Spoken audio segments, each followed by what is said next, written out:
এবার বহরমপুর আসনে খেলা হবে বললেন প্রাক্তন ক্রিকেটার ইউসুফ পাঠান। রাজনীতির মঞ্চে নতুন ইনিংস শুরু করতে চলেছেন ইউসুফ পাঠান। আসন্ন লোকসভা নির্বাচনে স্বয়ং অধীর চৌধুরীর বিরুদ্ধে বহরমপুরে তৃণমূল কংগ্রেসের হয়ে প্রতিদ্বন্দ্বিতা করবেন ইউসুফ। 22 গজে তার ছক্কা হাঁকানো বিধ্বংসী ইনিংসের চমক কি রাজনীতির ময়দানে দেখা যাবে? আনন্দবাজারকে ইউসুফ বলেন, কলকাতার দলের হয়ে দুবার আইপিএল জিতেছি, 2012 এবং 2014 সালে। ইডেনে সেই উৎসব ভুলতে পারিনি।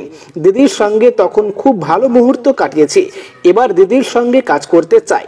যোগ করেন, পশ্চিমবঙ্গের মানুষ আমাকে ভালোবাসেন, তাদের কথা সংসদে পৌঁছে দেওয়ার দায়িত্ব নেব। ইউসুফ পাঠানের অন্যতম প্রিয় বন্ধু মনোজ তেওয়ারি রাজ্য সরকারের ক্রীড়া দপ্তরের প্রতিমন্ত্রী।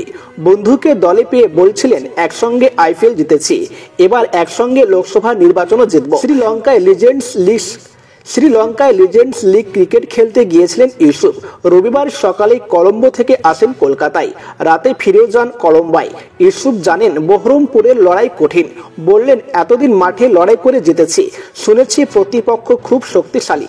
এবার রাজনীতির ময়দানে তার সঙ্গে লড়াই হবে। ফল তো আমার হাতে নেই, জনগণ যা ঠিক করবেন তাই হবে। এও বলেন, ভোটের দিন ঘোষণা হয়ে যাওয়ার পরেই বহরমপুরে থাকতে শুরু করব।